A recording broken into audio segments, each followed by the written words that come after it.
That is a part of the job. And I'm sure when Governor Ige or Mayor Caldwell or any politician gets into, is running for office, they're not thinking about, that. But you're right. That's a prerequisite, I think, going forward, is you need to be able to talk to an audience of your state or your county, and you need to be able to do it well.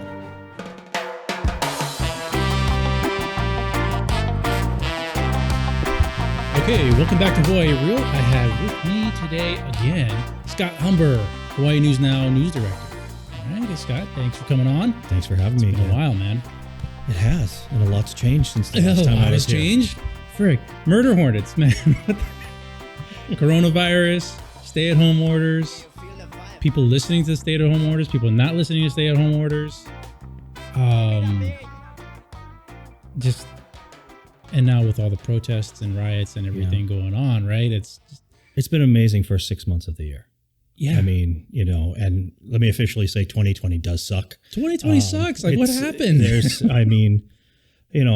from the beginning of the year, the Diamond Head shooting, obviously you guys losing a couple of your brothers in blue and sisters in blue, right through. Look, I said this to someone the other day. I didn't think anything was going to trump 2018 after Kilauea erupted and, caused the damage that had caused on the Big Island. People have totally forgot about that. Literally, 700 homes were destroyed. I never thought that I would see a news event that would trump something like that. No pun intended.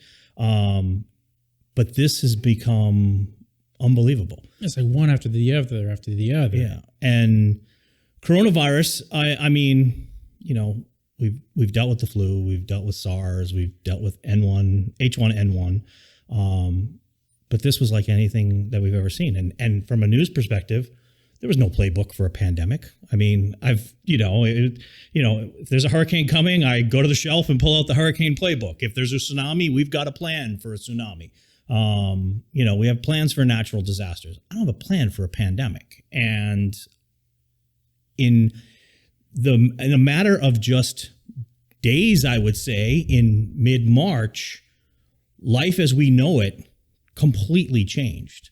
And I'm not sure it will ever go back to the way it used to be. It was kind of startling yesterday. I was in Costco, doing a regular Friday Costco run, and it was kind of crazy because it was a Friday afternoon and the line went around the building, which, it moved. But when I was standing in line and looking across at the cashiers, and giant glass is put up in front of them, and it's just, there's social distancing markers all throughout. It's just, wow, it's really startling at how life has changed in a very short period of time. Yeah. Do you think that's going to continue? Because with the protests and everything, now you're seeing a whole slew of people, thousands, tens of thousands across the country, absolutely not practicing social distancing. No.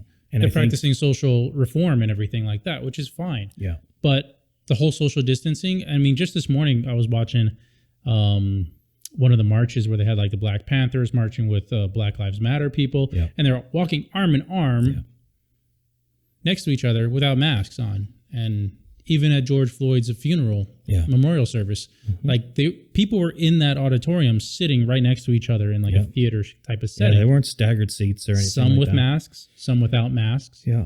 So I think it's going to become, as a society, where's our priority? Well, and I also think that we're going to have to see in the next 2 to 3 weeks, do we see a major uptick in this country in coronavirus cases because of what has gone on? And I think that possibility is definitely there because I have watched these protests. I've watched the protests that have been on here. People aren't social distancing. Right. Some are wearing masks, but there's a good portion of people that aren't wearing masks. And so it'll be interesting to see, what kind of an uptick. I know yesterday, I think we had 9 cases, which was the highest that we've had since mid-April.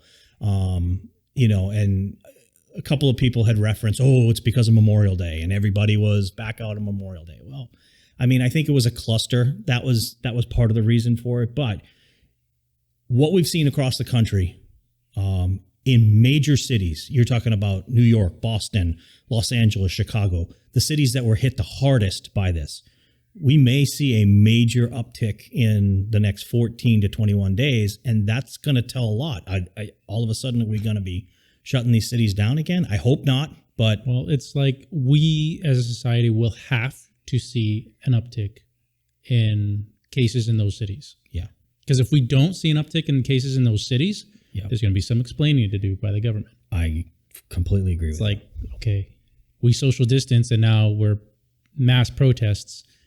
After those mass protests, nobody got sick. if people aren't getting sick in massive numbers, it's a good point. social distancing is debunked. Yep. Like it's... Well, quite honestly, the whole coronavirus will be debunked at that point. Yes, there was a thing in the somebody posted it.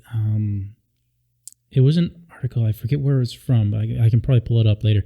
Where they're saying that ibuprofen is now going to be a legitimate thing for the coronavirus to use. Ibuprofen. It's like we were told earlier not to use ibuprofen, and now they're saying that it might be something to use. Well, that was about a month and a half ago. In early on, they did say, you can't use Advil, Aleve, stay away from those things. Right. Only use Tylenol, that type of thing. It was about a month into the virus that the WHO and the CDC came forward and said that ibuprofen was okay to use. So, but again, I mean, you have strange things like all of a sudden kids on the East Coast are getting these rashes all over their body and then contracting the coronavirus, and no one has answers for them. Fortunately for us, we live in arguably the safest place in the world. At least it has been, small numbers here, only about 600 or so cases and, 17 deaths. But I venture to guess in what we've dealt with over the last 10 weeks, this is not made up. There has been over 100,000 people in this country that have died. Yeah, it's not made up. It's, it's just how we've reacted to it and how we have all changed our lives because of it is, that I think it's going to take a lot of time to figure out, was this right? Was it not right? In this state alone, you've got over 200,000 people who are unemployed at one point. You have a tourism industry, which is our main driver in this state, that's completely gone right now. And I'm not sure when it's going to come back. I know inter-island travel is going to reopen, June 16th, which is great. We can all go take a staycation on a different island and feel like there's not a million tourists there. But the economic driver that's going to keep this state going is when all of a sudden we start opening up the gates to everywhere else. And then we'll have to see what happens, because I don't think they have a great plan yet. How are they going to test? How are they going to figure out whether or not, and I heard just recently, the governor talked about this, I think last week. They're talking about these bubbles that, they're considering opening things up to Japan and New Zealand and Australia first, but not the U.S. mainland. And it's all strange. Japan, maybe it's because the driver is money and the billions of dollars that Japanese tourists bring in. I heard Japan wasn't allowing their citizens to travel abroad. I don't know if that's still a thing. Yeah, I'm not sure. But it's like, we can open up to Japan, but if they're not traveling to the United States. I think we're still in this state, the way our leaders are slowly moving with this. I think we're months away from travel being opened up. And what does that mean for our economy? Because right now it's already in trouble. Yeah. And the longer this continues to go and the longer that the hotels stay empty and the flights are not coming in here, the worse off things are going to be for people in the state. Yeah. I mean, the economy with the tourism and everything, it's a symbiotic relationship with everybody here, right? If you have hundreds of thousands of people out of work because of the tourist industry, it's probably not hundreds of thousands of people, but it's a good amount of people out of work. Like, that's going to transcend everybody else, and it's going to hit and hurt everybody else. And then the tax revenue that's coming in is going to be dismal for the next coming year. It's like, okay, what are we going to do? It's a huge catch-22 because you've got locals who like the fact that you can go down to Waikiki Beach right now and, swim in the ocean and stuff like that. And And I think that the fact that there are no tourists around is great, but it's not good for the bottom line of this state. 10.5 million people, came to this state last year. They're projecting for 2020, 3.5 million. That's going to be a huge dent to the state's wallet. Huge dent. I think it's going to reach that. Do you think it's going to reach that 3.5 million? No, you're probably right. Because the longer this takes, because even after we open up, people are still going to be like, I don't know if I should go to the United States. Exactly. I'm not sure that even when we do open, that people are going to come here in droves. You're right. Yeah, because then you have the quarantine thing, right? So if you travel here, you are supposed to be quarantined for 2 weeks. But the reality is you can't enforce a quarantine on anybody when they come here. You can try, but with the numbers of people coming here increasing gradually, who's going to enforce that? Yeah. 2 weeks. You went from 300 a few weeks back to now it's close to 2,000 people a day. Now you're not going to get to your 30,000 a day, which is where you were a year ago at this time. But we're seeing an uptick, and who's chasing these people down? I know you guys aren't doing it jurisdictionally because and I don't think the governor's office is doing a good job of tracking this stuff. And I think they've made it clear there is a tough stance of a 14-day quarantine. But we've had people that have called us and said, hey, I'm from here. I flew back home from California and I quarantined in my house for 14 days. Nobody called me once. Yeah. But then you have a few high profile people that are being stupid and posting stuff on social media. And those are the ones that we go and chase down, and, their mugshots end up on my TV news. Yeah, we'll see how any of those people get prosecuted, if they do get prosecuted at all. Yeah.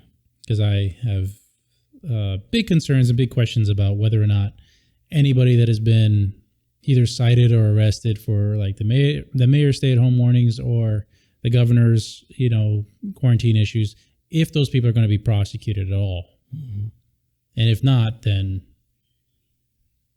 what has it all been for? What has it all been for? But also in the future, you guys, like if you don't prosecute those people in the future, you can't enforce a stay-at-home warning if you don't prosecute people that you've enforced upon over the past 2 months. Mm-hmm. Because then your powers to actually project that enforcement upon people and the prosecution of your laws, the emergency stay-at-home orders, it becomes extremely weak if you can't prosecute those people. Yeah. There's been a very tough stance from the state in the sense of, $5,000 fines and up to a year in jail. But if you don't put anybody in jail, or if you don't actually fine them, and you don't uphold those fines, then you don't actually have that enforcement power. Sure. Right? Are judges going to literally fine somebody for walking in the park that was cited? Basically, yeah. Are the courts going to start upholding and holding those what do they call them, violators, accountable? Because if the courts aren't going to hold them accountable, then there's no actual real enforcement. Yeah. And you can't do that again in the future. So I have yet to hear anything from the courts about what's going on with any of those citations. They'll be quite backlogged, and they're already backlogged as it is. And this will only make it worse. Yeah. Because, I know you guys were issuing citations. Those are all summonses, right? They're all summonses to court at some point. So some point, this is all going to have to get squared away. But I got a feeling there's going to be a lot of dropping of cases. Yeah. It's like speeding tickets. If every speeding ticket got thrown out, then it's not really illegal to speed. Right? You can say it is, but if you're not enforcing it on the court side, the judicial side, then it's not really being upheld. Yeah. So that's kind of what I'm looking at from this point of view. It's like what's actually going to happen, and we'll see what happens, in the next coming months as the courts open up and stuff. I think one of the biggest things that has come out of all of this is we have seen who our leaders are and how they react in pressure-packed situations. And I think from all the way at the top, the guy at 1600 Pennsylvania Ave, all the way down to our governor and mayors, I don't think it's been good, you know. Now, I will say that, and I will give credit to the governor and the mayors in the sense that, again, as I said earlier, we live in the safest place in the country, okay? And the lockdown, to an extent, worked here. But there's a lot of issues with leadership in this state.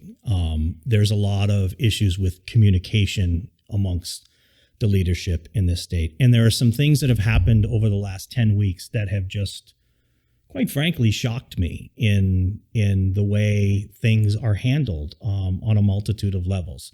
You know, when you keep it to law and order, how is it that, you know, when there was not one case of COVID-19 in the prison system anywhere in Hawaii, are we letting nearly 1,000 inmates out back onto the streets?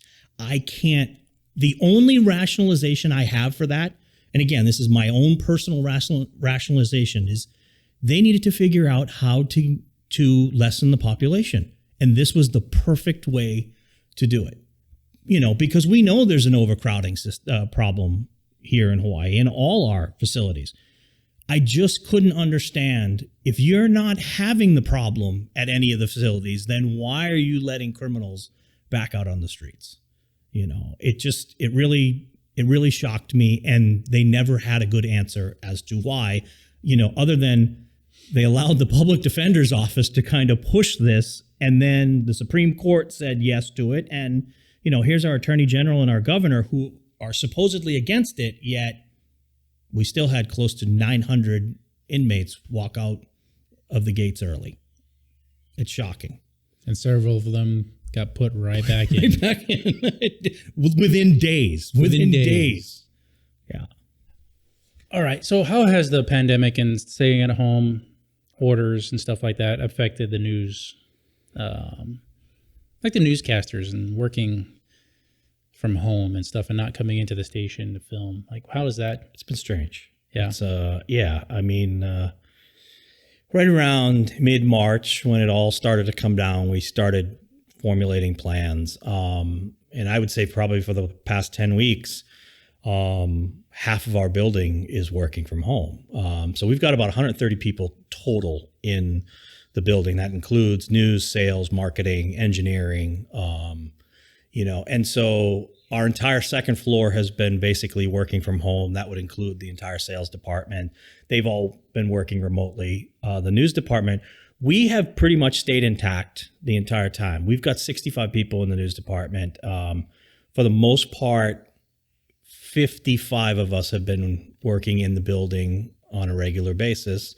You know, knock on wood, we haven't had one case, you know, in our building or amongst our family, which has been good. But it has created challenges. You know, we had to social distance, of course, and so that meant moving an entire newsroom around. All the desks were spread out.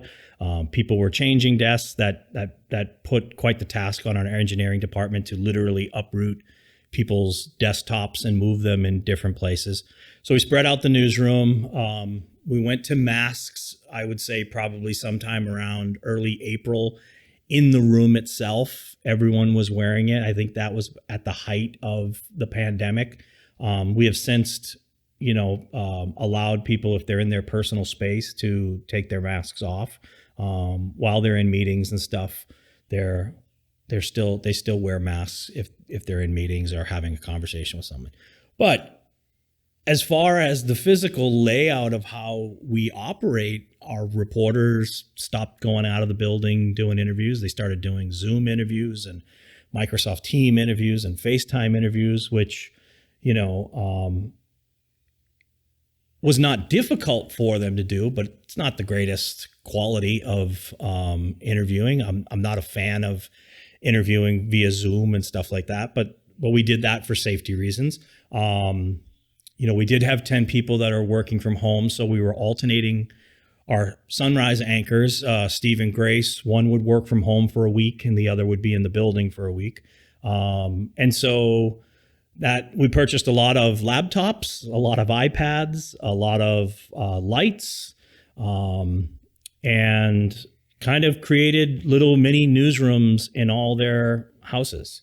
And while it went well, I'd much rather have them in the building doing it from the news set. Yeah. I'm not a fan. And my hope also is, and I think for my business as a whole, is we need to be very careful, because I can see, excuse me, I can see TV stations in the future saying, oh, this is a much cheaper way, you know, of operating. We can have much smaller newsrooms and have more people working from home and stuff like that at a very reduced cost to our overhead. And I don't want to see that.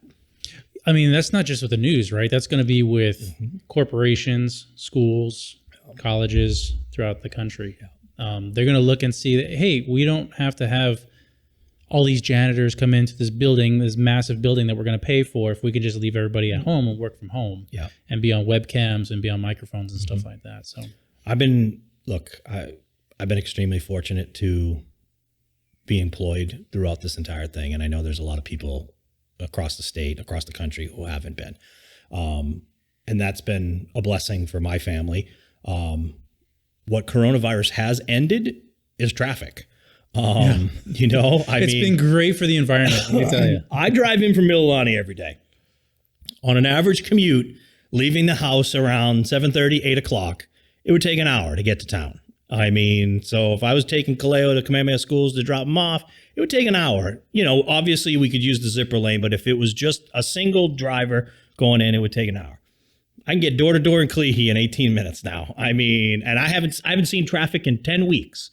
So, I mean, that's I guess the one benefit to coronavirus. And I do think that going forward, there'll be a lot more people working from home. I don't necessarily think that everybody will be brought back in the workforce into buildings and stuff like that. So maybe this will help with our traffic problem that we have here. That would be amazing, huh? Like, hey, we just build most of our traffic problems by just making people stay home. Like, think about, don't drive. Think about those people that come from Nanakuli every day into town who sit in an hour and 45-minute traffic, and now all of a sudden they can get into town in 30 minutes. The schools caused a whole ton of traffic every day, right? It was, you know, the downtown schools, not downtown, but like in-town schools, Punahou, Marino, Midpack, UH. Yep. You know, UH was a big one, right? Well, with distance learning and everything, like those kids aren't having to drive in, those parents aren't having to bring them into school. So like that whole area of the Punahou off-ramp and the university off-ramp has been cleared, just how it would be like during a normal summertime. Well, and you went down the road of distance learning, and there needs to be a plan. The Department of Education, the private schools have got to come up with a plan for the future with this, because I don't think it is, you know, sustainable to continue to have kids, you know, working from home. Look, I understand why we did it. I will not, you know, I understand why we did it. It's not that bad here. We've got to figure out a better plan for social distancing in schools and stuff like that. Because, you know, it's easy for my 11th grader to stay at home and work from his bedroom while, you know, my wife and I go to work. You can't do that with a kindergartner, first grader, second grader. If the parents are both working, which, as we know in this state, most households are 2-income households. How's the kid going to stay at home? You know, and so the plans need to be laid out better. The Department of Education's plan from about a month ago said that they weren't going to open schools up again until there were 4 weeks of no cases. You're never going to have 4 weeks of no cases. Right. You know, you're always going to have one-offs here or there for, you know, years to come, or at least until there's a vaccine, which who knows when that will happen.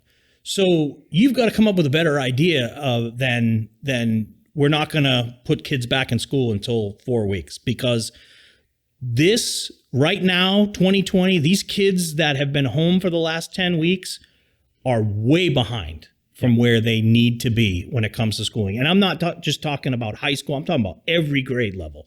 You took a step back by what we just went through or what we're in the middle of right now, because I guess technically it's not over yet. Yeah, and one of the things I was surprised about is people thought that this coronavirus, while it's a new strain, it's not a new virus. It's not. Like, if you look on any Lysol bottle or Lysol wipe thing, it says at the bottom that it kills, 99% of all germs, including the human coronavirus. Mm-hmm. It's like, it's been on the label for Lysol for a long time. It's not new. No. And it hasn't gone away, and it's not going to go away. No. And we've got to figure out how to deal with it. Right. We've got to figure out how we get back to as close to normal as possible. Kids got to be back in school, with all due respect to online learning, which is great. They were able to do that. Thankfully, there were enough kids that had laptops or being able to have that during this 10-week.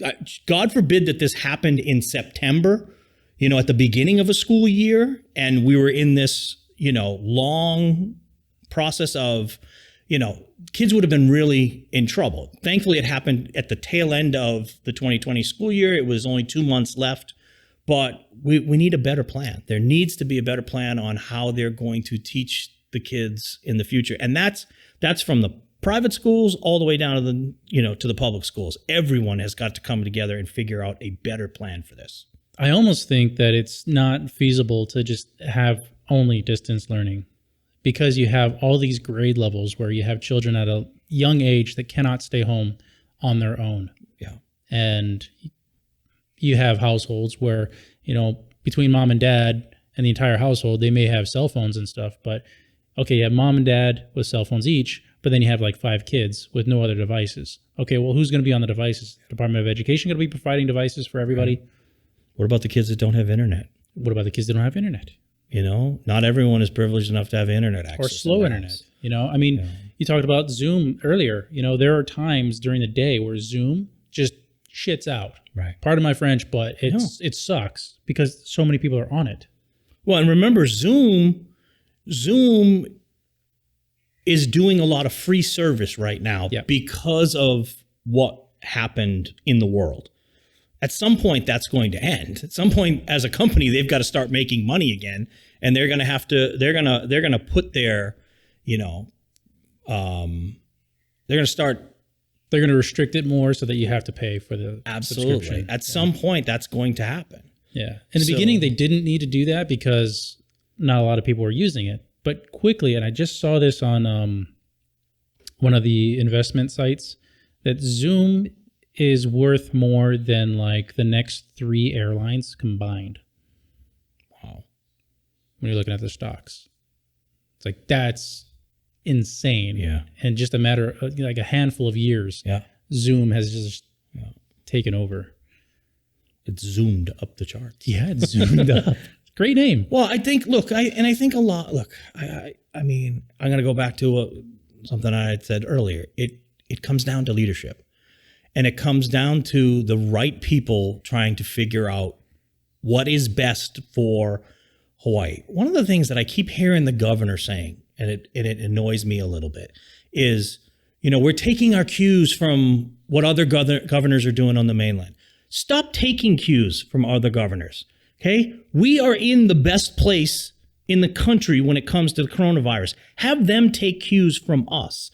Lead from the front, not from the back when it comes to that. Let's start establishing stuff here that the other states say, hey, it's working there, let's start doing that. And unfortunately, we don't do that often here. And that is frustrating. I also think that you have a leadership right now where you have the governors and the mayors are the miscommunication between the two, and one wants to do one thing, the other wants to do the other. No one's talking to each other, and then there's mass confusion for everybody. And we've seen that a couple of times.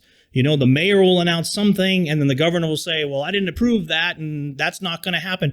And then you have the people and the businesses that are sitting in the middle saying, okay, who are we supposed to listen to here? The governor says we can go to the beach to swim. The mayor says we can't go through the park to get to the beach to swim. And that all that has done is confuse people when it should be from the beginning. They all should have just got together and said, and this is the part that kills me, is it took roughly 8 weeks before the governor decided to step up and say, you know what, everything goes through me at this point. That should have been done right in the beginning. Instead, everybody seemed to be rogue and doing their own things. And I know there's different counties and stuff like that, but it really confused the public. And I think it still confuses the public. It does. And Hawaii is unique in that, the counties are different islands. No other state is like this, right? You can have different counties all over the place with different mayors, but you can just drive to another county. So there's a lot of inter-county mingling in all these other states. But here in Hawaii, there isn't. Like, you want to go to another county, you either have to fly there or, take a boat or something. Yeah. And there's a big separation. So I agree with you 100%, man. It's just, there was that huge miscommunication that was just startling and insanely annoying to the public. If you look at places like, excuse me, when I talk a lot, I cough, and it's not coronavirus. You look at places like New York, Cuomo, or Newsom in California. These governors stepped up from the beginning and basically said, I'm in charge. And whether you like me or not, this is what we're going to do. And they both took heat, both Democratic governors, both took heat from the White House, both took heat about ventilators and, how that stuff was distributed. But both said, everything's going to come through me. The information's going to get trickled down this way. And this is how we're going to operate. From a communication standpoint and from a public standpoint, that was very clear. So you knew where you were getting your information from. Here in Hawaii, you will have the mayor on Monday hold a press conference and the governor on Tuesday hold a press conference, and their information is very different. So from the beginning, you had a governor and a lieutenant governor who were arguing with each other. Mm-hmm. And then the lieutenant governor wasn't asked to come to the meetings for a little while, and he became a little bit vocal. Then you've got the mayors kind of doing their own thing. And in the middle of all that is people sitting at home saying, who do I listen to? Who's in charge? That was the one question we kept getting over and over again is, who's in charge of the state? And no one really wanted to step up, and that's, David Ige does not have that, he's not that boisterous, person that gets in front of the camera and says, hey, we're going to do it this way and stuff like that. I'm sure the governor is a very nice man, and I'm sure he's very smart, and behind the scenes, he's probably very involved in what's going on. But when he gets in front of the cameras, it's a very different story. He's no Ronald Reagan, that's for sure. No, and I think in times of crisis like we're in right now, people need to hear from leaders who they're confident in, who articulate well, and who they sit there and say, you know what? Okay, I'm on board with what he's saying. Right. So that brings me back to the other point that going forward in the future with their newscasters and distance learning and everything, people are going to have to be comfortable and good being on camera. Because if you're not going to be successful. I'm not talking about today, tomorrow. I'm talking about 5-10 years from now when more and more of our industry and politics is on camera and is on our devices, and we're looking at YouTube and stuff. So you need more type A personalities. Yeah. And you're absolutely right in that sense that, that is a part of the job. And I'm sure when Governor Ige or Mayor Caldwell or any politician gets into, is running for office, they're not thinking about, that. But you're right. That's a prerequisite, I think, going forward, is you need to be able to talk to an audience of your state or your county, and you need to be able to do it well, because we've seen a lack of that over the last couple of months, and it's become very frustrating. I'm frustrated in the sense of, as a news organization, we are not allowed to have a reporter at a governor's press conference. All right, let's talk about something worthwhile and important to our lives. When the hell is sports coming back? We need it. We totally need it. We desperately need it. Missing from society right now. I think personally we need it to get out and exercise because I'll tell you, I'm tired of going for walks around the block with my wife. I love my wife to death, but walking around the block does nothing for me. I need to get back out and I need to play hockey again because I miss it. But I miss seeing, and again, I think that's part of the, I mentioned earlier, every day feels like Groundhog Day. Not seeing sports on TV, not, the NHL and the NBA just abruptly shutting down, MLB never starting. Who knows if there's going to be an NFL season? I mean, I spent, what was it, 6 hours 2 weeks ago watching Tiger, Phil, Brady, and Manning just because it was a live sporting event that was actually happened. We've got to get back to sports. Sports brings people together. It brings the country together. It brought the country together after 9/11 with the Yankees and in the World Series. We need that right now. Yeah. People need to look forward to something. So to hear that the NHL has a plan to restart towards the tail end of July, granted, it's going to be a little bit different for all of us. 24-team playoff should be very interesting. It'll be in empty arenas. The NBA all gathering in Orlando and getting back together at some point towards the tail end of July. Seems like MLB is the one that really doesn't have any type of plan right now to get back. Plus, they've got a very difficult union, and I know the players' union has been very critical on some of the plans they have seen.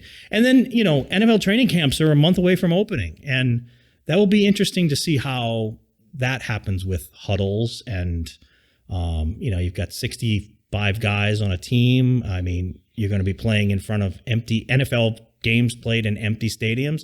But you know what? I'll take empty stadiums as long as we can watch it on TV, because we need some. I think colleges and high schools will be very difficult for the fall. I have a feeling, I know that here locally, there's a plan in place for high school football. I think it's going to be very difficult. And I think college football is going to be very difficult as well. I mean, there are some colleges that are going to be doing distance learning. So how are you going to do distance learning, but you're going to allow the football team back on campus? That's going to be hard to sell. Yeah.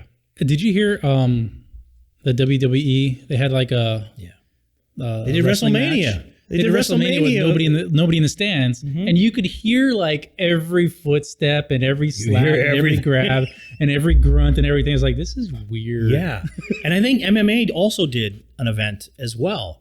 Yeah, MMA's kind of had that, UFC and everything, because they had like those reality shows where they have the fights with like no real crowds. Right. So I can see that. Think about it. Game 7 of the Stanley Cup Finals. You score a goal and there's nobody cheering. Yeah, there's just a horn.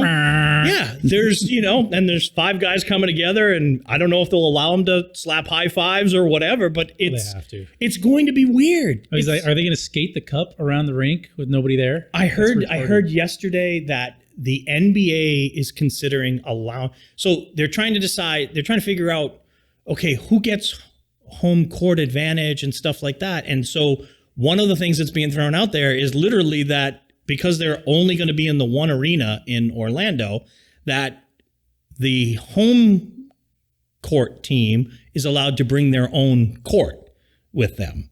So like the floor, they'll bring the floor. So if it's the Celtics, they'll bring the parquet floor with them, which, I mean, I think that's going a little bit too far, but no, we've got to, I mean, I'm not thrilled with the idea of watching the Bruins play in the playoffs in an empty arena. I mean, we've all been to NHL games, and the buzz that you get from having a crowd around you, and the emotion of a game 7 and the place going absolutely bananas, and there's going to be none of that. I mean, I guess you could pump in some crowd noise, but it's going to be weird. It's not even going to be like a preseason game. No, it's going to be like a practice. But I just want to see something on TV something again. New that I haven't seen before. Yeah. I'm tired of, with all due respect, I'm tired of watching South Korean baseball on ESPN. I'm tired of watching cornhole tournaments. I mean, I want to see real sports again. Yeah. And it's going to be difficult to get back into, like you said, the the high school sports, the college sports. It's like, what do kids that were in their senior year of high school going for, collegiate sports, like, do they just lose out? Yeah. If you're a junior this year and, you're a junior or a senior and your college choice was contingent upon your senior football season, that's going to be tough. I mean, look at all these seniors from this past year, whether it was baseball or the end of the basketball season, all got their seasons just completely wiped out from them. What does that mean for them going forward? Colleges, I guess, they've added a year of eligibility, so they're allowed some to come back. But high school kids are really, high school seniors are the ones that really are taking this, and it's going to be difficult going forward, especially in this fall season coming up. Right, because you have kids that didn't play a senior year, and now you're looking at losing out on scholarship money. Like there's an actual economics behind it that they're losing out on. Yeah, and it's like, how do you get that back? Yeah, like, do we have volleyball this year? Yes. Yes, volleyball was in the fall. Well, women's volleyball is in the fall. No, men's volleyball, the entire season was gone. Right. So what happens to all those high school men's volleyball students that were vying for like scholarships and stuff like that? Yeah, baseball. There was no baseball season at all. Right. Yeah, who cares about baseball?